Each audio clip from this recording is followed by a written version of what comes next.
وقال الذي آمن يا قوم اتبعون أهدكم سبيل الرشاد يا قوم إنما هذه الحياة الدنيا متاع وإن الآخرة هي دار القرار من عمل سيئة فلا يجزى إلا مثلها ومن عمل صالحا من ذكر أو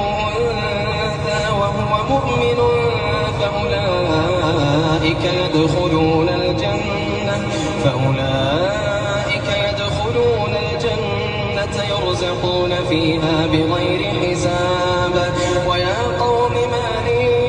أدعوكم إلى النجاة وتدعونني إلى النار تدعونني لأكفر بالله وأشرك به ما ليس لي به علم وأنا أدعوكم إلى العزيز